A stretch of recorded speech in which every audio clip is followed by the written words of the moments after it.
So I'm going to ask Michael to go ahead and come on up for us and get us started this morning by reading us a story.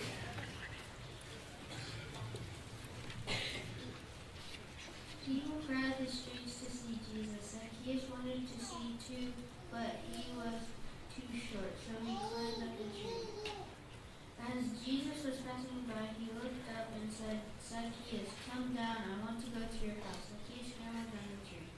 Zacchaeus was a tax collector. His job was to get the tax money from the people and give it to the people.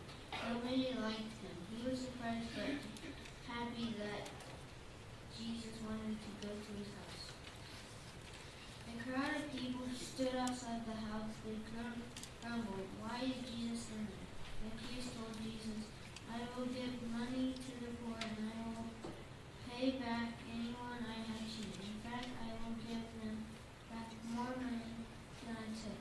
Jesus was happy that Zacchaeus was going to make things right. All right, thank you very much, Michael.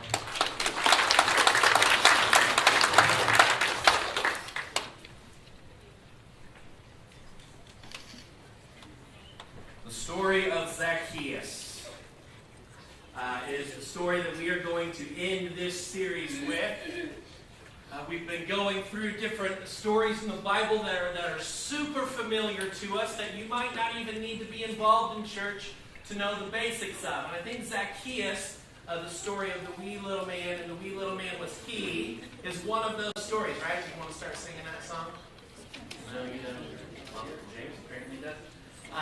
It's a great story, and it's a great song, and it seems to follow that we love to popularize songs that fit well, or stories that fit well into songs.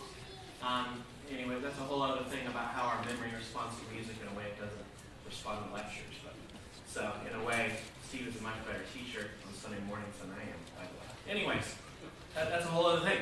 I want to look at the story of Zacchaeus, this short guy who, even in his own mind, is surprised that Jesus would want to spend time with him rather than anybody else in the city that he lived in. And the city that he lives in, by the way, is a town called Jericho.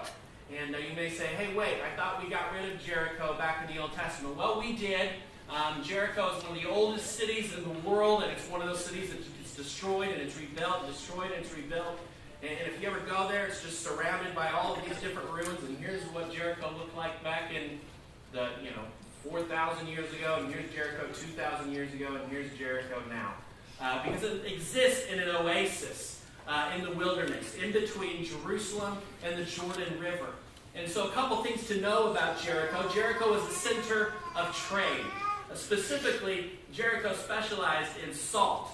Right? Because it's right next to the Dead Sea, one of the easiest places to get salt in the world. And so this salt would go from the Dead Sea through Jericho, where taxes would be paid on it, and all other sorts of things going through Jericho, and then into the rest of the Roman Empire. And so during this time, it was a very wealthy area. And if you could get into the tax game, it was even more wealthy for you. And that's where we find Zacchaeus, a chief tax collector in the city of Jericho during the time of Christ. And so we're going to read the entire account that we're provided here in the book of Luke, chapter 19. And so you can read along with me in your Bible or your app, or it's just going to be up here on the screen. He entered Jericho, this is Jesus, and was passing through. And behold, there was a man named Zacchaeus. He was a chief tax collector and was rich. And he was seeking to see who Jesus was, but on account of the crowd he could not, because he was small in stature. He ran on ahead and climbed up into a sycamore tree to see him, for he was about to pass that way. And when Jesus came to the place, he looked up and said to him, "Zacchaeus, hurry and come down, for I must stay at your house today." Like, I'm really trying not to break into song here. Just go right with the story. So he hurried and came down and received him joyfully. And when they saw him, they all grumbled. He has gone in to be the guest of a man who is a sinner. And Zacchaeus stood and said to the Lord, "Behold, Lord, the half of my goods I give to the poor. And if I have defrauded anyone of anything, I restore it fourfold." And Jesus said to him, "Today salvation has come to this house, since he also is the son of Abraham, for the Son of Man came to seek and to save the lost. And that's the story of Zacchaeus. We hear no more. We didn't hear about him before, and we don't hear about him afterwards. And so I want to look at this story now through the prism of kind of three characters that exist within this tale that Luke tells us. The first one, of course, is one of our primary characters, Zacchaeus. And then we're going to look at the crowd, kind of as one unit, because they're just presented as speaking as one. And then, of course, Jesus is who we'll talk about. So what do we know about Zacchaeus? I'm just going to ask you, hold open the scripture the whole time. And we're not going to stray really too far away. We'll go back into chapter 18 a bit. But what do we know about Zacchaeus from this text? Well, first of all, we know he's a chief tax collector.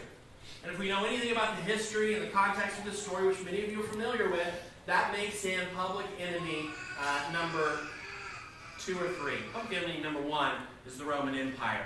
And he works for the Roman Empire. And he is a Jewish man working for the Roman Empire. And so it wasn't just that he was a member of the IRS, which doesn't necessarily gain our trust even in this day. It's that he was a corrupt member of the IRS. How do we know he was corrupt? Well, it says he is very rich.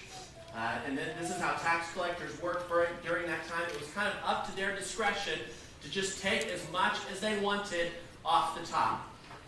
And so they could tax a product, they could tax a service, they could tax a home as much as they wanted. As long as they gave to Rome what was Rome's, they didn't care what else the tax collector did. As long as he could get away with it and survive, then he's okay to do what he wants. Some have estimated that the tax rate in first century Judea and also other places out throughout the Roman Empire was somewhere, depending on where you live, between 50 and 80%. 50 and 80% tax rate. And this was not just on the wealthiest of the wealthy. This was on everyone. And so you can imagine the feelings the people in Jericho might have for a traitor like Zacchaeus. One who has put himself in league, and not only with Gentiles, but with oppressive Gentiles. That is who he has chosen to side with. And so he is a despised man.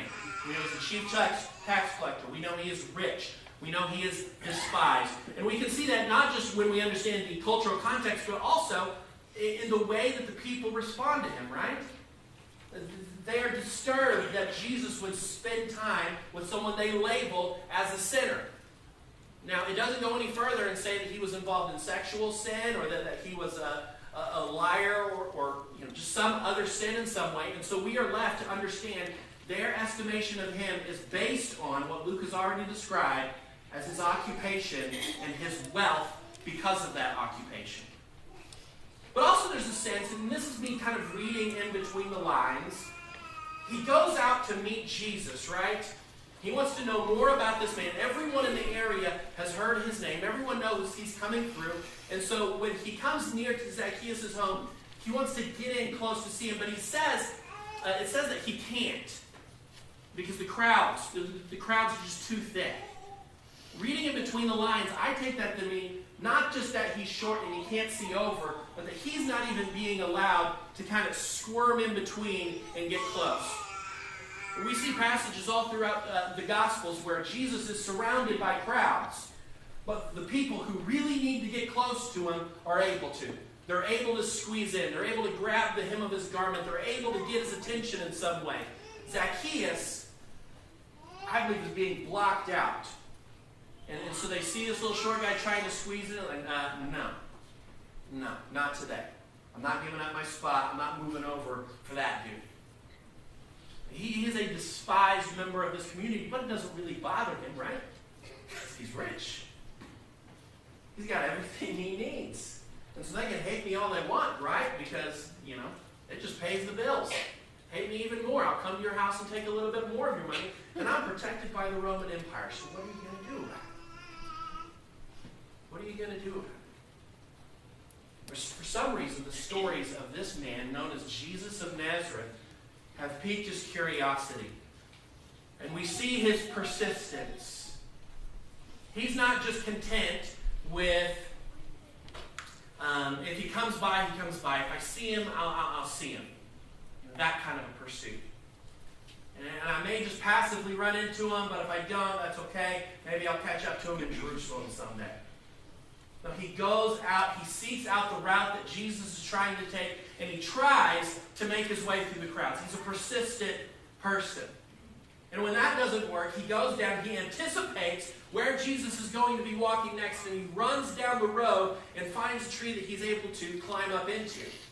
It says it's a sycamore tree. In that region, they're known as sycamore fig trees, and they have very low branches that branch out, like the width of this room. Really huge, long branches that a short man can get up on, is essentially what we understand here. And even in Jericho, you can go to the stand, and they're like, ooh, look, this is the sycamore tree Zacchaeus climbed up. Right, okay. You can take a picture with Zacchaeus' tree. But he is a persistent man. He knows, this is not just some kind of curiosity. I remember, and I don't know what you can think, whatever you want to think. After the Joplin tornado in 2011, as it happens when there are big natural disasters in a town, the president came to town. He came to town twice, actually. And I remember when, back in my high school years, when Bill Clinton came to town after the Moore tornado, and seeing his armada of helicopters flying over. It's really cool to see kind of everything that surrounds the chief executive of our country. And I remember after the Joplin tornado, Obama was coming in to give a speech at the graduation at Joplin High School for that year. So the students who had gone through that were high school destroyed, and many of them, a few of them had died, and many of them had family members who died. He was coming down to give a graduation speech. And I knew I didn't know, but I guess based on the way they started mowing the lawn on a certain highway that went out of Webb City between the airport and where he was speaking, that I think he's going this way. And so I went out, I got up on this hill. It's actually there's a big statue and a monument in the middle of Webb City, just to watch the president go by. I've always been one of those nerds who thinks what the Secret Service does is really cool, and I just like looking at the cars and all that stuff. I remember just sitting up there watching as the whole, 100, motorcycle cops, and then the big limousines and the big SUVs with the scary dudes and the guns hanging out in the back, and how cool it was just to be that close to the President of the United States, to the most powerful person in the world. It was an experience. I don't think that is what Zacchaeus was just looking for. See, I was willing to go and just kind of sit out on my road, and if he did pass by on this road, then that would be cool. But I really wasn't going to do much more than that.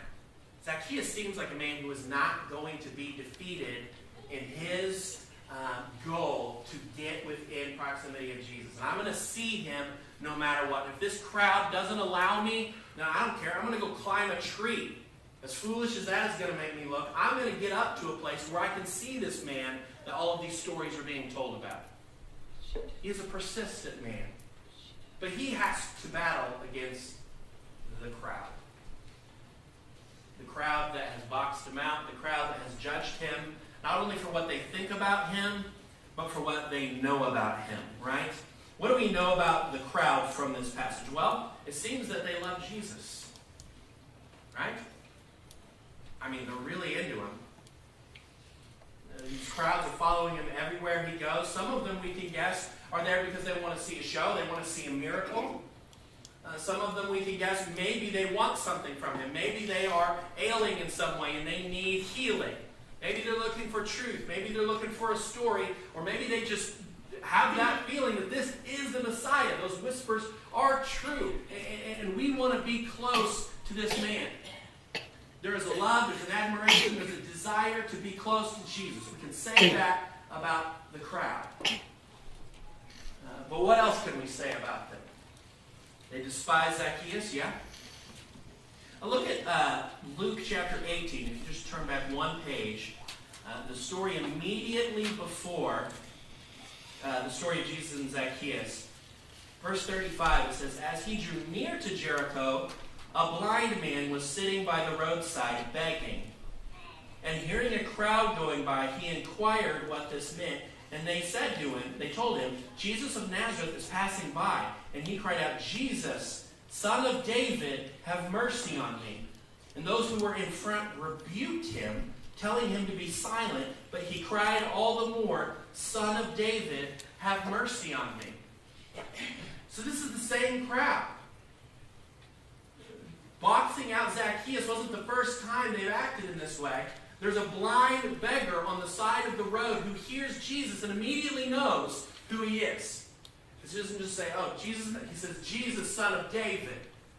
So he's clearly saying, the prophesied one, the Messiah, Jesus, I need you to hear me. And the people, the crowd that is all around him, rebukes him and tells him to be quiet. Now, why would they do that? Zacchaeus, maybe you can understand. He's cheated you out of your life savings, out of your hard-earned work. Maybe you can understand that. But why this blind man on the side of the road? You know, when we see someone in that kind of a condition, we would think this is the person you need to bring to Jesus. This is someone who needs healing. When they saw a blind beggar on the side of the road, they saw someone who deserved it. You know, all over the ancient world in that time, if you lived in that kind of circumstance, it's because of your sin. You have done something to offend God, and that's why you are in the place that you are. So we know a few things about the crowd. One, they love Jesus. They want to be around him. They hate Zacchaeus. And they have a sense of justice and propriety that they do not share with Christ. Because when Christ hears the words of the blind beggar, he immediately turns around and goes to him and tells him that his faith has healed him. And the crowd, their mind is blown. Even though they were the obstruction, they then became the witnesses. But they have this sense of justice about who is worthy to approach Christ. And it's not Zacchaeus and it's not the blind man. Apparently, the only ones worthy to draw near to Christ are them. They have decided there is a system by which you can approach this possible Messiah, and you do not qualify. They also have a sense of propriety. You know, if you want to approach Christ, you don't make a scene. You don't start yelling and shouting at him from the side of the road. This man might be the Messiah. How dare you disrespect him in this way? Their sense of propriety and their sense of possession over who is righteous enough to approach Jesus is what defines this crowd. The more I look at this crowd, the more uncomfortable I get, honestly. The third character in this story is Jesus Christ himself. If all we see is what we see in Luke chapter 19, what can we learn about Jesus in Luke 18 as well?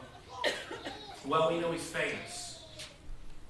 We know that he's famous, and it's not because of infamy. It's famous because he's loved. It's famous because he heals, and he does things that the people want to be around for. This isn't a prisoner being dragged away, and everybody wants to come in and get a good look at the lowlife. No, this is someone who people want to be able to touch, to see, to hear from. He is famous, and he is beloved. And here's what we also know from Luke 18 to 19. He is a man on a mission. The geography here matters. When it says that he is in Jericho, you need to understand what's close to Jericho. Well, there's the Dead Sea, there's the Jordan River, but really this is about Jerusalem. We could try to make connections back to other stories we've seen in Jericho, but that's not what this is about. It's about Jericho being close to Jerusalem and about what is going to happen there in a matter of days. So Jesus has been living with this internal clock. He knew what he was coming to earth to do, and this internal countdown has been going further and further and further down. And now, his ultimate mission is not being measured in years. It's not years away. It's not months away. It's not even weeks away at this point. It's days away. Jericho is the last town he sets foot in before he goes into Jerusalem for the Passion Week. And so that's a big deal. I mean, imagine just for a moment that you're in this position. Your whole life's mission is about to take place. You are about to undergo this suffering and testing for the salvation of the world. Maybe you'd want to take a week off, right? I'm not going to to go to like a bed and breakfast down the Dead Sea, and I'm just going to take a week for myself. I'm going to rest. I'm going to re-energize, and I'm going to get ready for what's about to happen. We sometimes do that as humans because sometimes we need it. He never steps aside from his mission. Read with me in chapter 18 again. Just flip back. Verse 31. And taking the 12, he said to them, in case you believe that the disciples didn't know what was going to happen, see, we are going up to Jerusalem, and everything that is written about the Son of Man by the prophets will be accomplished. For he will be delivered over to the Gentiles and will be mocked and shamefully treated and spit upon, and after flogging him, they will kill him. And on the third day he will rise. They understood none of these things. The saying was hidden from them. They did not grasp what was said. So he tells them the game here. Hey, we are on our way to Jerusalem. It says we are going up to Jerusalem. That's because Jericho is the lowest city in the world. It's like 800 feet below sea level. And so they have about a 20-mile walk to do, but it's also 3,000 feet straight up. And I'm going there to be abused. And I'm going there to have people that I created spit in my face. And I'm going there so that the Romans can flog me and murder me. And in 3 days, I am going to rise. I mean, you can understand why that just would have gone right over their head. What in the world are you talking about? This is a man on a mission. But he doesn't allow the big picture to obscure from him the ones he came to save. I mean, you can imagine how strong the temptation for tunnel vision would have been, right? I went on this trip to Cuba a few weeks ago. Boy, and everything outside of that, the few days before, was just gone and lost. Like, I was accomplishing nothing outside of, like, this trip and trying to figure out what was it. Like, we develop this sense of tunnel vision when we come up to big moments in our life, and everything else has to be set aside, and I'll get to it later. Jesus is walking into town, and you could have forgiven him if he kept walking when this blind beggar over here is yelling at him. And you could have forgiven him when he sees Zacchaeus, this man that everybody else hates, justly. He was a thief and a liar and a traitor. He could have kept right on walking and everybody would have applauded. But he looks at him and he says, I came for you today. Jesus has a sense of grace so much more advanced than our understanding of justice. He is not swayed by popular opinion. He is not pushed to and fro by what we think is right and what we think God should do right now in this world. He continues to offer grace while I look around and say, what are you waiting for?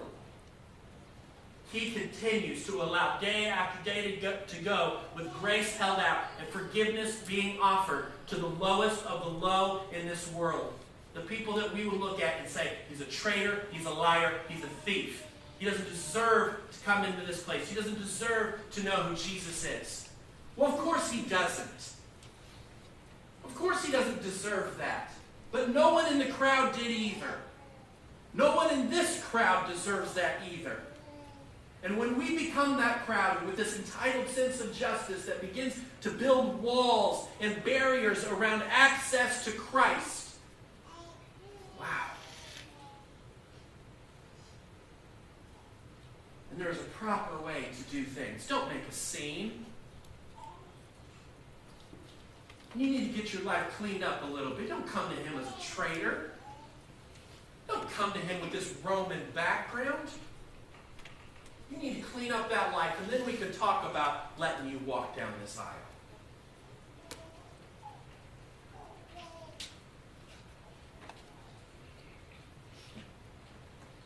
Jesus sees their hearts. It says Zacchaeus repents. If you saw your scripture open, there's a pause there between verses 7 and 8. It says that he comes down from the tree, and everyone is appalled. And then in verse 8 it says that he stands up and he makes a declaration. So So you need to understand there's a pause there between 7 and 8. He doesn't come down from the tree and like fall on his face and then stand up. Jesus goes to his home. They eat together. They have dinner together. And after this time of being together with Jesus, he stands up to speak truth about how he has changed and about who he is. And you can understand that maybe the crowd would be skeptical. But Jesus sees his heart. And we get a little bit of a glimpse of it too. Why would Zacchaeus say, I will give half of my stuff to the poor, and if I've defrauded anyone, I will give them 4 times what I took? That seems a bit excessive. Even for a thief. I mean, definitely give back what you took. Yeah, maybe an interest penalty, I get that too. 4 times? That's not a number he picks out of the air. That's from the law itself. This is the son of Abraham. He knows the law. And when it comes to being a thief, there are 3 ways in the law that you are punished. All of them involve giving money back. The first one, you just give back what you took. Right? This is for a small theft. Maybe we would call it petty theft. A kid takes a sucker in the store, and they come back, and mom brings them in. Kid has a sucker in their pocket. It's that kind of theft. You give back what you took. The next one, you have to give back that and double.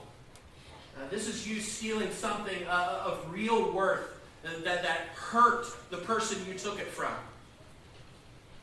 But you confess, you bring it back, and you confess, well, you're still going to pay, and you're going to pay double. That third classification, Zacchaeus firmly puts himself into the third classification, because you have to return 4 times what you brought. It is a person who steals something vital to life from another person or family. You take away their livelihood, and you don't confess, you get caught. It's the lowest form of thievery in that world and in this one. You take everything a family has and you run as far away as you can, and he does it using the cover of Roman power. And that is what he says of himself. He doesn't just pick that number out of anywhere. He says, I'm the lowest of the low. He says, I know I don't deserve forgiveness. And I will put myself in the classification of the worst people you know. I will pay back 4 times. You don't even have to ask for it. Jesus sees his heart. He doesn't care what the crowd has to say. He doesn't care about their sense of justice, about the whispers that they're sharing in the background. He sees a man who pursued him. He sees a man broken, seeing truth for the first time in his life, in the shadow of the cross itself. Jesus says, this man has salvation. You see how it says it in the text section? It says, salvation has come to this man's house. What the word for salvation is in the Hebrew? Yeshua. Jesus' name itself. He says, Jesus, Yeshua, salvation has come into this man's house. The crowd can't do anything about it. So in this room, there may be some Zacchaeuses. And you know that there's something special about this man, that he is different from the rest, that he may have something to offer that could change everything in your life. And I'm asking you not to let the crowd get in your way. So many in this world, their first excuse for not getting involved in church, not pursuing this man, is what? The hypocrisy of the crowd. I don't want anything to do with the Bible and Jesus because I've seen the followers. Do not let the crowd get in the way of you encountering the one who can see your heart, who can set you free. The people in the crowd have no idea what they're talking about. Their sense of justice will be their own condemnation. You do whatever you have to draw near to Jesus Christ. And if you are a member of that crowd, and I would go so far as to say, probably everyone who has walked the Christian life at some time or another has spent a little bit of time in that crowd. It's time to recognize that you are just as much in need of that grace as Zacchaeus ever was. And he is holding out salvation, not just to him, not just to the downtrodden of this community, but he's still holding out grace to you. In your pride and in your self-righteousness, he's still offering you a way to freedom and peace. If you would draw near to him. Well, let's all stand this morning. Let's spend some time in worship and adoration of the Son of Man. The Son of Man who came to seek and to save the lost.